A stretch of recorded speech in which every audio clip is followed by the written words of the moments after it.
ಬಂಧುಗಳೇ ನಮಸ್ಕಾರ, ಹೇಗಿದ್ದೀರಿ ನೀವೆಲ್ಲರೂ? ನಾನು ಸುಬ್ರಹ್ಮಣ್ಯ ಎಸ್ ಹಂಡಿಗೆ. ಬಂಧುಗಳೇ, ದುರಂಧರ್ ಸಿನಿಮಾ ಸದ್ಯ ಇಡೀ ದೇಶಾದ್ಯಂತ ಸದ್ದು ಮಾಡ್ತಾ ಇದೆ. ಆರಂಭದಲ್ಲಿ ಮೇಜರ್ ಮೋಹಿತ್ ಶರ್ಮಾ ಕತೆ ಅಂತ ಹೇಳಲಾಗ್ತಾ ಇತ್ತು. ಆದರೆ ಸಿನಿಮಾ ನೋಡಿದ ನಂತರ ಸಿಕ್ಕಂಥ ಕ್ಲಾರಿಟಿ ಅಂದರೆ ಅದು ಮೇಜರ್ ಮೋಹಿತ್ ಶರ್ಮಾ ಬದುಕಿನ ಕಥೆಯಲ್ಲ, ಆದರೆ ಒಂದು ಸಣ್ಣ ಎಳೆಯನ್ನು ಬಳಸಿಕೊಳ್ಳಲಾಗಿದೆ. ಆದರೂ ಕೂಡ ನಾವು ಸಾಹಸಿಗ ಮೇಜರ್ ಮೋಹಿತ್ ಶರ್ಮಾ ಬದುಕಿನ ಬಗ್ಗೆ ತಿಳ್ಕೊಳ್ಳೇಬೇಕು. ಹಿಂದಿನ ವಿಡಿಯೋದಲ್ಲಿ ವಿವರವಾಗಿ ಎಕ್ಸ್ಪ್ಲೈನ್ ಮಾಡಿದ್ದೇನೆ. ಯಾರಾದರೂ ನೋಡಿಲ್ಲ ಅಂತ ಆದರೆ ಡಿಸ್ಕ್ರಿಪ್ಷನ್ ಬಾಕ್ಸ್ನಲ್ಲಿ ಲಿಂಕನ್ನು ಮೆನ್ಷನ್ ಮಾಡ್ತೇನೆ. ಆಸಕ್ತಿ ಇರುವಂಥವರು ಆ ವಿಡಿಯೋವನ್ನು ಗಮನಿಸಬಹುದು. ಇವತ್ತಿನ ಈ ವಿಡಿಯೋದಲ್ಲಿ ಮತ್ತೋರ್ವ ಸಾಹಸಿಗನ ಬಗ್ಗೆ ನಾನು ನಿಮ್ಮ ಮುಂದೆ ಒಂದಷ್ಟು ವಿಚಾರವನ್ನು ಇಡ್ತೇನೆ. ಇವರ ಬದುಕು ನಮಗೂ ಕೂಡ ಸ್ಫೂರ್ತಿ ತುಂಬುತ್ತೆ. ಜೊತೆಗೆ ಇಂತಹ ಸಾಹಸಿಗರ ಬಗ್ಗೆ ನಾವೆಲ್ಲರೂ ಕೂಡ ತಿಳ್ಕೊಳ್ಳೇಬೇಕು. ದೇಶ ಇವರ ತ್ಯಾಗವನ್ನು ಎಂದಿಗೂ ಕೂಡ ಮರೆಯೋದಿಕ್ಕೆ ಸಾಧ್ಯವೇ ಇಲ್ಲ. ಬಂಧುಗಳೇ, ಸದ್ಯ ದುರಂಧರ್ ಸಿನಿಮಾ ಸದ್ದು ಮಾಡ್ತಿದೆಯಲ್ಲ, ಇದೇ ಸಂದರ್ಭದಲ್ಲಿ ಈ ಸ್ಪೈಗಳ ಬಗ್ಗೆ ಅಥವಾ ಗೂಢಾಚಾರರ ಬಗ್ಗೆ ಅಥವಾ ಬೇಹುಗಾರಿಕೆಯನ್ನು ಮಾಡುವಂಥವರ ಬಗ್ಗೆ ಸಹಜವಾಗಿ ಜನರಿಗೆ ಕುತೂಹಲ ಶುರುವಾಗಿದೆ. ಅಂತಹ ಓರ್ವ ಸಾಹಸಿಗ ಗೂಢಾಚಾರಿ ಬಗ್ಗೆ ನಾವು ಈ ವಿಡಿಯೋದಲ್ಲಿ ಗಮನಿಸ್ತಾ ಹೋಗೋಣ. ಬಂಧುಗಳೇ, ಅವರ ಹೆಸರೇ ರವೀಂದ್ರ ಕೌಶಿಕ್. ರವೀಂದ್ರ ಕೌಶಿಕ್ 1975ರಿಂದ 1983ರವರೆಗೆ ಪಾಕಿಸ್ತಾನದಲ್ಲಿ ಬೇಹುಗಾರರಾಗಿ ಕೆಲಸವನ್ನು ಮಾಡಿದರು. ಅದು ಯಾವ ರೀತಿಯಾಗಿ?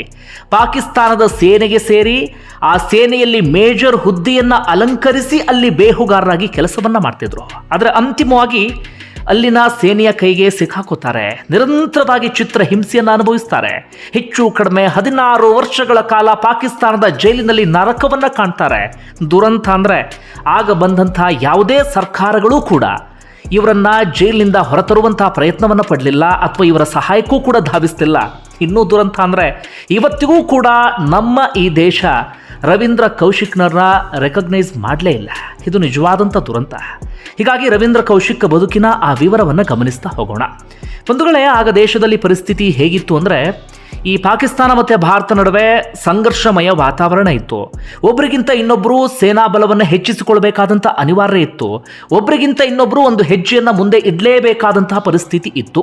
ಹೀಗಾಗಿ ಭಾರತಕ್ಕೆ ಪಾಕಿಸ್ತಾನದ ಒಳಗಡೆ ಏನಾಗ್ತಾ ಇದೆ, ಸೇನೆ ಏನು ಮಾಡ್ತಾ ಇದೆ, ಭಾರತದ ವಿರುದ್ಧ ಅವರ ಮಸಲತ್ತು ಏನು, ಅದೆಲ್ಲವನ್ನು ಕೂಡ ತಿಳ್ಕೊಳ್ಳೇಬೇಕಾದಂಥ ಪರಿಸ್ಥಿತಿ ಇತ್ತು. ಆಗ ಅದನ್ನು ತಿಳಿದುಕೊಳ್ಳೋದಕ್ಕೆ ಒಂದು ಪ್ರಾಜೆಕ್ಟನ್ನು ಹಮ್ಮಿಕೊಂಡಿದ್ದು ಭಾರತದ ಬೇಹುಗಾರಿಕಾ ಸಂಸ್ಥೆ ಆಗಿರುವಂಥ ರಾ. ಆಗ ರಾ ಒಂದು ಪ್ರಾಜೆಕ್ಟನ್ನು ಪ್ಲಾನ್ ಮಾಡುತ್ತೆ. ಪ್ರಾಜೆಕ್ಟನ್ನು ಪ್ಲಾನ್ ಮಾಡಿದ ನಂತರ ಅದಕ್ಕೆ ಸೂಕ್ತ ವ್ಯಕ್ತಿಯ ಹುಡುಕಾಟ ನಡೀತಾ ಇರುತ್ತೆ. ಆಗ ರಾ ಅಧಿಕಾರಿಗಳ ಕಣ್ಣಿಗೆ ಬಿದ್ದಿದ್ದು ಈ ರವೀಂದ್ರ ಕೌಶಿಕ್. ಇಂಟ್ರೆಸ್ಟಿಂಗ್ ಸಂಗತಿ ಅಂದರೆ ರವೀಂದ್ರ ಕೌಶಿಕ್ ಪೊಲೀಸ್ ಇಲಾಖೆಯಲ್ಲೂ ಇರಲಿಲ್ಲ ಅಥವಾ ಸೇನೆಯಲ್ಲೂ ಕೂಡ ಇರಲಿಲ್ಲ ಅಥವಾ ಸೇನೆ ಪೊಲೀಸ್ ಇಲಾಖೆ ಅದಕ್ಕೆ ಸಂಬಂಧಪಟ್ಟಂಥ ಯಾವ ಕೆಲಸವನ್ನೂ ಕೂಡ ಮಾಡ್ತಾ ಇರಲಿಲ್ಲ. ಮೂಲತಃ ರವೀಂದ್ರ ಕೌಶಿಕ್ ರಾಜಸ್ಥಾನದವರು. ಹುಟ್ಟಿದ್ದು 1952ರಲ್ಲಿ. ಅವರ ತಂದೆ ಏರ್ಫೋರ್ಸ್ನಲ್ಲಿ ಇದ್ದರು. ಇವರು ಮಾತ್ರ BCom ಪದವಿಯನ್ನು ಮುಗಿಸ್ಕೊಂಡಿದ್ರು. ಅದಾದ ಬಳಿಕ ರಂಗಭೂಮಿ ಕಲಾವಿದರಾಗಿ ಕೆಲಸವನ್ನು ಮಾಡ್ತಿರ್ತಾರೆ. ಒಳ್ಳೆ ಮಿಮಿಕ್ರಿ ಆರ್ಟಿಸ್ಟು ಕೂಡ ಆಗಿರ್ತಾರೆ. ಹೀಗೆ ಒಮ್ಮೆ ಏನಾಗ್ಬಿಡುತ್ತೆ ಅಂದರೆ ಯಾವುದೋ ಒಂದು ವೇದಿಕೆಯಲ್ಲಿ ಅವರು ಪಾತ್ರದೊಳಗಡೆ ಪರಕಾಯ ಪ್ರವೇಶವನ್ನು ಮಾಡಿ ಆ ಪಾತ್ರವನ್ನು ನಿರ್ವಹಿಸ್ತಿರ್ತಾರೆ. ಅದು ಎಷ್ಟರ ಮಟ್ಟಿಗೆ ಅದ್ಭುತವಾಗಿ ಪಾತ್ರವನ್ನು ನಿರ್ವಹಿಸ್ತಾರೆ ಅಂದರೆ ರಾ ಅಧಿಕಾರಿಗಳಿಗೆ ಒಂದು ರೀತಿಯಲ್ಲಿ ಇವ್ರು ನಮಗೆ ಸೂಕ್ತ ವ್ಯಕ್ತಿ ಅಂತ ಅನಿಸುತ್ತೆ. ಅಂತಹ ನಟನಾಯ ಚಾತುರ್ಯ ಈ ಬೇಹುಗಾರರಿಗೂ ಕೂಡ ಬೇಕಾಗಿರುತ್ತೆ. ಹೀಗಾಗಿ ರವೀಂದ್ರ ಕೌಶಿಕ್ರನ್ನ ಅವರು ಸೆಲೆಕ್ಟ್ ಮಾಡ್ತಾರೆ. ರವೀಂದ್ರ ಕೌಶಿಕ್ ಬಳಿ ಈ ವಿಚಾರವನ್ನು ಪ್ರಸ್ತಾಪ ಮಾಡ್ತಾರೆ. ರವೀಂದ್ರ ಕೌಶಿಕ್ ತಕ್ಷಣಕ್ಕೆ ಒಪ್ಕೊಳ್ತಾರೆ. ಕಾರಣ ಅವರ ತಂದೆ ಏರ್ಫೋರ್ಸ್ನಲ್ಲಿ ಇದ್ದರು. ಇವರ ವಯಸ್ಸು ಆಗ ಹೇಗಿತ್ತು ಅಂದರೆ ನಾನು ಸೇನೆಗೆ ಸೇರಬೇಕು, ಅಲ್ಲಿ ಏನಾದರೂ ಮಾಡಬೇಕು ಎನ್ನುವಂಥ ಮನಸ್ಥಿತಿ ಇರುತ್ತೆ. ಹೀಗಾಗಿ ರಾ ಅಧಿಕಾರಿಗಳು ಹೇಳ್ತಾ ಇದ್ದ ಹಾಗೆ ರವೀಂದ್ರ ಕೌಶಿಕ್ ರಾಗೆ ಸೇರ್ಪಡೆ ಆಗ್ತಾರೆ. ಆದರೆ ಫ್ಯಾಮಿಲಿಗೆ ಅವರು ತಿಳಿಸುವಂಥ ಸ್ಥಿತಿಯಲ್ಲೂ ಕೂಡ ಇರೋದಿಲ್ಲ. ಹೀಗಾಗಿ ರವೀಂದ್ರ ಕೌಶಿಕ್ ರಾಗೆ ಸೇರ್ಪಡೆಯಾಗಿ ಯಾವುದೋ ಟ್ರೈನಿಂಗ್ ಇದೆ ಅಂತ ಹೇಳಿ ಮನೆಯಲ್ಲಿ ಹೇಳಿ ಅವರು ಹೊರಟೋಗಿ ಬಿಡ್ತಾರೆ. ಹೆಚ್ಚು ಕಡಿಮೆ 2 ವರ್ಷಗಳ ಕಾಲ ಕಠಿಣವಾದಂಥ ಟ್ರೈನಿಂಗನ್ನು ರವೀಂದ್ರ ಕೌಶಿಕ್ ಅವರಿಗೆ ನೀಡಲಾಗುತ್ತೆ.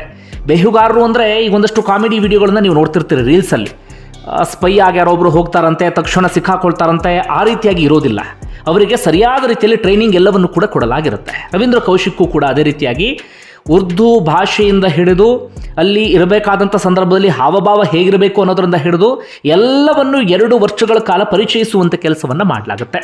ಅದಾದ ಬಳಿಕ ಸ್ವಲ್ಪ ಟೈಮ್ ಅವ್ರನ್ನ ದುಬೈಗೆ ಕಳುಹಿಸಿಕೊಡಲಾಗುತ್ತೆ. ಅದಾದ ನಂತರ ಅವರಿಗೆ ನಬಿ ಅಹಮದ್ ಶಕೀರ್ ಅಂತ ಹೇಳಿ ಹೆಸರನ್ನು ನಾಮಕರಣ ಮಾಡಿ 1974-75 ಈ ನಡುವೆ ಪಾಕಿಸ್ತಾನದ ಒಳಗಡೆ ಅವರನ್ನು ಕಳುಹಿಸಿಕೊಡಲಾಗುತ್ತೆ. ನಬಿ ಅಹಮದ್ ಶಕೀರ್ ಅಂತ ಹೆಸರನ್ನ ಪಡೆದಂಥ ರವೀಂದ್ರ ಕೌಶಿಕ್ ಯಾವುದೇ ಅನುಮಾನ ಬಾರದ ರೀತಿಯಲ್ಲಿ ಪಾಕಿಸ್ತಾನದ ಒಳಗಡೆ ಆರಾಮಾಗಿ ಎಂಟ್ರಿ ಪಡಿತಾರೆ. ಎಂಟ್ರಿ ಪಡೆಯೋದು ಮಾತ್ರ ಅಲ್ಲ, ಇನ್ನೂ ಅಚ್ಚರಿಯ ಸಂಗತಿ ಅಂದರೆ ಅಲ್ಲಿ LLB ಕೋರ್ಸ್ಗೆ ಸೇರ್ಪಡೆ ಆಗ್ತಾರೆ. ಅದು ಕೂಡ ಕರಾಚಿ ಯೂನಿವರ್ಸಿಟಿಯಲ್ಲಿ. ಅವ್ರ ಬಗ್ಗೆ ಸಣ್ಣ ಅನುಮಾನವೂ ಕೂಡ ಬರೋದಿಲ್ಲ. ಅವರಲ್ಲಿ ಸೇರ್ಪಡೆ ಆಗುವಂಥ ಸಂದರ್ಭದಲ್ಲಿ ಅವ್ರಿಗೆ ಬೇಕಾದಂಥ ಹಿನ್ನೆಲೆ ಅದು ಇದು ಎಲ್ಲವನ್ನು ಕೂಡ ನೀಟಾಗಿ ರೆಡಿ ಮಾಡ್ಕೊಂಡಿರ್ತಾರೆ. ನಾನು ದುಬೈನಲ್ಲಿದ್ದೆ, ಇಂಥದ್ದೊಂದು ಕೆಲಸವನ್ನು ಮಾಡ್ತಾ ಇದ್ದೆ, ನಾನು ಈ ಉದ್ದೇಶಕ್ಕೋಸ್ಕರ ಪಾಕಿಸ್ತಾನಕ್ಕೆ ಬಂದೆ, ಹಾಗೆ ಹೀಗೆ ಅಂತೇಳಿ ಅಲ್ಲಿ ನೀಟಾಗಿ ಕಥೆಯನ್ನು ಕಟ್ಟಿ ಅಂತಿಮವಾಗಿ ಕರಾಚಿ ಯೂನಿವರ್ಸಿಟಿಯಲ್ಲಿ LLBಗೆ ಸೇರ್ಪಡೆ ಆಗ್ತಾರೆ. LLBಯನ್ನು ಕೂಡ ಕಂಪ್ಲೀಟ್ ಮಾಡ್ತಾರೆ. ಅದಾದ ನಂತರ ಪಾಕಿಸ್ತಾನದ ಸೇನೆಗೆ ಸೇರ್ಪಡೆ ಆಗ್ತಾರೆ. ಅಧಿಕಾರಿಯಾಗಿ ಅಲ್ಲ, ಅಧಿಕಾರಿಯಾಗಿ ಸೇರ್ಪಡೆ ಆಗುವ ಸಂದರ್ಭದಲ್ಲಿ ಏನಾದರೂ ಅನುಮಾನ ಬರಬಹುದು ಎನ್ನುವಂಥ ಕಾರಣಕ್ಕಾಗಿ ಅಲ್ಲಿನ ಒಂದು ಅಕೌಂಟ್ಸ್ ಡಿಪಾರ್ಟ್ಮೆಂಟ್ನಲ್ಲಿ ಕ್ಲರ್ಕ್ ಆಗಿ ಕೆಲಸಕ್ಕೆ ಸೇರ್ಪಡೆ ಆದಂಥವರು ರವೀಂದ್ರ ಕೌಶಿಕ್. ಅಲ್ಲಿ ಅವರಲ್ಲಿದ್ದಂಥ ಒಂದೊಳ್ಳೆ ಕೆಲಸದ ಗುಣ ಅಥವಾ ಅವರಿಗಿದ್ದಂಥ ಚಾತುರ್ಯ ಅದೆಲ್ಲವನ್ನೂ ಕೂಡ ಗಮನಿಸಿ ಪಾಕ್ ಸೇನೆ ಅವರಿಗೆ ಹಂತ ಹಂತವಾಗಿ ಪ್ರಮೋಷನನ್ನು ಕೊಡ್ತಾ ಹೋಗುತ್ತೆ. ಸ್ವಲ್ಪ ದಿನಗಳಲ್ಲೇ ಜವಾನನಾಗಿ ಸೇರ್ಪಡೆ ಆಗಿದ್ದಂಥ ರವೀಂದ್ರ ಕೌಶಿಕ್ ಪಾಕ್ ಸೇನೆಯಲ್ಲಿ ಮೇಜರ್ ಆಗಿ ಪದೋನ್ನತಿಯನ್ನು ಅಲಂಕರಿಸ್ತಾರೆ ಅಥವಾ ಪದೋನ್ನತಿಯನ್ನು ಪಡಿತಾರೆ. ಎಷ್ಟು ವರ್ಷಗಳ ಕಾಲ ಕೆಲಸ ಮಾಡ್ತಾರೆ, ಅಷ್ಟು ವರ್ಷಗಳ ಕಾಲ ಭಾರತಕ್ಕೆ ಬೇಕಾದಂಥ ಎಲ್ಲ ಇನ್ಪುಟ್ಸ್ಗಳನ್ನು ಕೂಡ ಹಂತ ಹಂತವಾಗಿ ಕೊಡ್ತಾ ಹೋಗ್ತಾರೆ. ಪಾಕ್ ಸೇನೆ ಏನು ಮಾಡ್ತಾ ಇದೆ, ಪಾಕ್ ಸೇನೆ ಯಾವ್ಯಾವ ರೀತಿಯಲ್ಲಿ ಹೆಜ್ಜೆ ಇಡ್ತಾ ಇದೆ, ಭಾರತ ವಿರುದ್ಧ ಮಾಡ್ತಿರುವಂಥ ಮಸಲತ್ತು ಏನು, ಭಾರತಕ್ಕೇನಾದರೂ ಸದ್ಯ ಪಾಕಿಸ್ತಾನದ ಥ್ರೆಟ್ ಇದೆಯಾ ಅಥವಾ ಪಾಕಿಸ್ತಾನ ಹೊಸದಾಗಿ ಏನೆಲ್ಲ ರೆಡಿ ಮಾಡ್ಕೊಂಡಿದೆ, ಎಲ್ಲ ಮಾಹಿತಿಯನ್ನು ಕೂಡ ಸಂಪೂರ್ಣವಾಗಿ ಭಾರತಕ್ಕೆ ನೀಡ್ತಾ ಹೋಗ್ತಾರೆ. ಆ ಸಂದರ್ಭದಲ್ಲಿ ಭಾರತಕ್ಕೆ ಬೇಕಾದಂಥ ಇನ್ಪುಟ್ಸ್ ಅದು ಅಥವಾ ಭಾರತಕ್ಕೆ ತೀರಾ ಅನಿವಾರ್ಯ ಆದಂಥ ಇನ್ಪುಟ್ಸ್ ಇದು. ಹೀಗಾಗಿ ರವೀಂದ್ರ ಕೌಶಿಕ್ ಅವರಿಂದ ಸಿಕ್ಕಂಥ ಮಾಹಿತಿ ಇದೆಯಲ್ಲ ಭಾರತಕ್ಕೆ ಎಲ್ಲ ರೀತಿಯಲ್ಲೂ ಕೂಡ ಉಪಯೋಗ ಆಗುತ್ತೆ. ಅದರ ಬಂಧುಗಳೇ, ನೀವು ಯೋಚನೆ ಮಾಡಿ ಅದು ಎಂತಹ ಇದಿರಬೇಕು, ಧೈರ್ಯ ಇರಬೇಕು ಅಂಥೇಳಿ. ಪಾಕಿಸ್ತಾನದ ಒಳಗಡೆ ಎಂಟ್ರಿ ಕೊಡುವಂಥ ಸಂದರ್ಭದಲ್ಲೇ ಬಹುತೇಕ ಅವರು ತಮ್ಮ ಬದುಕನ್ನು ನಾವು ಇಲ್ಲಿ ಮುಗಿಸ್ತಾ ಇದ್ದೀವಿ ಅಂತ ಯೋಚನೆಗೆ ಬಂದಿರ್ತಾರೆ. ಯಾವ ಬೇಕಾದರೂ ಸಿಕ್ಕಾಕೊಳ್ಬಹುದು, ಯಾವ ರೀತಿ ಬೇಕಾದರೂ ಚಿತ್ರಹಿಂಸೆಯನ್ನು ಅನುಭವಿಸಬಹುದು. ಇದೆಲ್ಲದಕ್ಕೂ ಕೂಡ ಅವರು ಮಾನಸಿಕವಾಗಿ ಸಿದ್ಧ ಆಗೇ ಇರ್ತಾರೆ. ಮಾನಸಿಕವಾಗಿ ಸಿದ್ಧ ಆಗೋದು ಒಂದು ಕಡೆಯಿಂದ, ಅದಾದ ಬಳಿಕ ಪಾಕಿಸ್ತಾನದೊಳಗಡೆ ಎಂಟ್ರಿ ಕೊಟ್ಟು ಅಲ್ಲಿಯ ಸೇನೆಗೆ ಸೇರ್ಪಡೆಯಾಗಿ ಅಲ್ಲಿ ಮೇಜರ್ ಹುದ್ದೆಯನ್ನು ಪಡೆದು ಅದಾದ ಬಳಿಕ ಅಲ್ಲಿರುವಂಥ ಒಂದಷ್ಟು ಮಾಹಿತಿಯನ್ನು ಕಲೆ ಹಾಕಿ ಅದನ್ನು ಭಾರತಕ್ಕೆ ಧೈರ್ಯವಾಗಿ ಕಳಿಸ್ಕೊಡೋದಿದೆಯಲ್ಲ, ಸಾಮಾನ್ಯ ಅಲ್ಲವೇ ಅಲ್ಲ. ನಾವೆಲ್ಲರೂ ಕೂಡ ನಮ್ಮ ಸಣ್ಣ ಪುಟ್ಟ ಸಾಧನೆಗೆ ಬೆಂತಟ್ಕೊಳ್ತಾ ಇರ್ತೀವಿ, ನಾವು ಅದು ಇದು ಅಂತ ಹೇಳ್ತಾ ಇರ್ತೀವಿ. ಭಾರತ ಅಂದಾಗ ಇಲ್ಲಿ ನಟನೆ ಮಾಡುವಂಥ ಇವ್ರನ್ನ ಸ್ಟಾರ್ಗಳು ಅಂತೀವಿ, ಅಥವಾ ಕ್ರಿಕೆಟ್ ಆಡುವಂಥವ್ರನ್ನ ಸೂಪರ್ ಸ್ಟಾರ್ಗಳಾಗಿ ಮೆರೆಸ್ತೀವಿ. ಆದರೆ ನಿಜವಾದಂಥ ಸೂಪರ್ ಸ್ಟಾರ್ಗಳು ನಿಜವಾಗ್ಲೂ ನಾವು ಗುರುತಿಸಬೇಕಾಗಿದ್ದು ಇಂಥವರನ್ನು. ಇವರ ಸಾಹಸ, ಇವರ ಧೈರ್ಯ ಇದೆಯಲ್ಲ, ಅದು ಸಾಮಾನ್ಯ ಅಲ್ಲವೇ ಅಲ್ಲ. ಒಟ್ಟಾರೆಯಾಗಿ ಈ ರೀತಿಯಾಗಿ ಭಾರತಕ್ಕೆ ಬೇಕಾದಷ್ಟು ಇನ್ಪುಟ್ಸ್ಗಳನ್ನು ಕೊಡ್ತಿರ್ತಾರೆ. ಅದರ ನಡುವೆ ಸೇನೆಯಲ್ಲಿ ಕೆಲಸ ಮಾಡ್ತಿದ್ದವರ ಮಗಳನ್ನು ಮದುವೆ ಆಗಿ ಅಲ್ಲಿ ಗಂಡು ಮಗುವಿಗೆ ಜನ್ಮ ಕೂಡ ಕೊಡ್ತಾರೆ. ಈ ರೀತಿಯಾಗಿ ತಾನು ಪಾಕಿಸ್ತಾನದವನೇ ಅಂತ ಬಿಂಬಿಸಿಕೊಳ್ಳೋದಕ್ಕೆ ಏನೇನು ಮಾಡೋದಕ್ಕೆ ಸಾಧ್ಯವೋ ಎಲ್ಲವನ್ನೂ ಕೂಡ ಮಾಡ್ತಾ ಹೋಗ್ತಾರೆ. ಅದಾದ ಬಳಿಕ ಅವರ ವಯಸ್ಸು ಹೆಚ್ಚು ಕಡಿಮೆ ಒಂದು 30-31 ಇರಬಹುದು. ಅದೇನು ಬಹಳ ದೊಡ್ಡ ವಯಸ್ಸಂತೂ ಅಲ್ಲವೇ ಅಲ್ಲ. ಆಗ ಒಂದು ರೀತಿಯಲ್ಲಿ ಬದುಕನ್ನು ಅನುಭವಿಸುವಂಥ ವಯಸ್ಸು ಅಂದರೂ ಕೂಡ ತಪ್ಪಾಗಲಿಕ್ಕಿಲ್ಲ. ಅವರು ಪಾಕಿಸ್ತಾನಕ್ಕೆ ಎಂಟ್ರಿ ಕೊಟ್ಟಿದ್ದು 23ನೇ ವಯಸ್ಸಿಗೆ.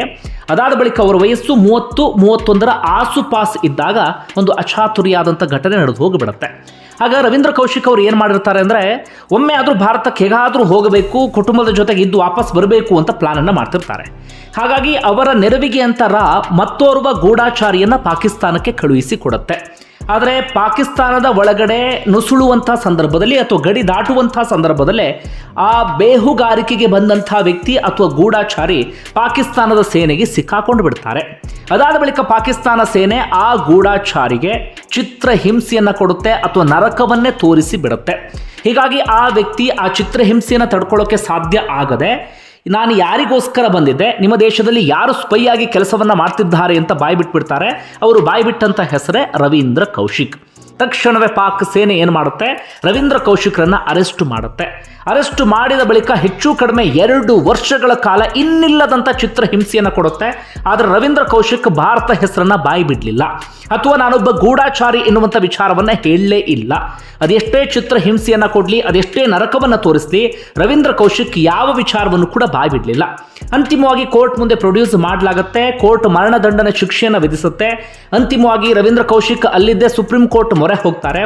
ಅಂತಿಮವಾಗಿ ಅವರಿಗೆ ಜೀವಾವಧಿ ಶಿಕ್ಷೆಯನ್ನು ವಿಧಿಸಲಾಗುತ್ತೆ. ಅದಾದ ಬಳಿಕ 16 ವರ್ಷಗಳ ಕಾಲ ಬೇರೆ ಬೇರೆ ಜೈಲಿಗೆ ರವೀಂದ್ರ ಕೌಶಿಕ್ರನ್ನ ಕಳುಹಿಸಿಕೊಡಲಾಗುತ್ತೆ. ಪ್ರತಿ ಜೈಲಿನಲ್ಲೂ ಕೂಡ ಅವರಿಗೆ ನರಕವನ್ನೇ ತೋರಿಸಲಾಗುತ್ತೆ. ಅದೆಷ್ಟು ಚಿತ್ರಹಿಂಸೆಯನ್ನು ಕೊಡೋದಕ್ಕೆ ಸಾಧ್ಯವೋ ಎಲ್ಲ ರೀತಿಯಾದಂಥ ಚಿತ್ರಹಿಂಸೆಯನ್ನು ಕೂಡ ಕೊಡಲಾಗುತ್ತೆ. ಆದರೆ ರವೀಂದ್ರ ಕೌಶಿಕ್ ಮಾತ್ರ ಎಲ್ಲೂ ಕೂಡ ಭಾರತದ ಬಗ್ಗೆ ಬಾಯಿ ಬಿಡಲಿಲ್ಲ, ಭಾರತದ ಗೂಢಾಚಾರಿ ಅಂತ ಒಪ್ಕೊಳ್ಳಿಲ್ಲ, ಭಾರತಕ್ಕೆ ಯಾವೆಲ್ಲ ಸೀಕ್ರೆಟ್ಗಳನ್ನು ಕಳಿಸಿದ್ದೆ ಅದ್ಯಾವುದನ್ನು ಕೂಡ ಹೇಳಲಿಲ್ಲ. ಆದರೆ ಅದರ ನಡುವೆ ಭಾರತ ಸರ್ಕಾರಕ್ಕೆ ರವೀಂದ್ರ ಕೌಶಿಕ್ರನ್ನ ಏನಾದರೂ ಮಾಡಿ ಕರ್ಕೊಂಡು ಬರುವಂಥ ಅವಕಾಶ ಇತ್ತು, ಅಥವಾ ಅವರ ಸಹಾಯಕ್ಕೆ ಹೋಗಬಹುದಾದಂಥ ಅವಕಾಶವೂ ಕೂಡ ಇತ್ತು. ಅವರು ಪಾಕಿಸ್ತಾನಕ್ಕೆ ನುಸುಳಿದ್ದು ಇಂದಿರಾ ಗಾಂಧಿ ಸಂದರ್ಭದಲ್ಲಿ, ಇಂದಿರಾ ಗಾಂಧಿ ಪ್ರಧಾನಿಯಾಗಿದ್ದಂಥ ಸಂದರ್ಭದಲ್ಲಿ.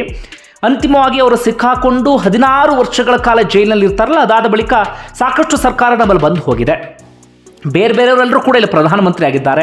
ರಾಜೀವ್ ಗಾಂಧಿ ಆಗಿದ್ದರು, ಪಿ ವಿ ನರಸಿಂಹರಾಯರು ಆಗಿದ್ದರು, ದೇವೇಗೌಡರು ಆಗಿದ್ದರು, ಅದಾದ ನಂತರ ವಾಜಪೇಯಿ ಅವರು ಕೂಡ ಆಗಿದ್ದರು. ಆದರೆ ಯಾರೇ ಪ್ರಧಾನಿಯಾಗಲಿ, ಅದು ಯಾವುದೇ ಸರ್ಕಾರ ಬರಲಿ, ಯಾರೂ ಕೂಡ ರವೀಂದ್ರ ಕೌಶಿಕ್ರ ನೆರವಿಗೆ ಹೋಗಲಿಲ್ಲ. ಭಾರತ ರವೀಂದ್ರ ಕೌಶಿಕ್ ನಮ್ಮ ಗೂಢಾಚಾರಿ ಅನ್ನೋದನ್ನು ಕೂಡ ಒಪ್ಪಿಕೊಳ್ಳಿಲ್ಲ.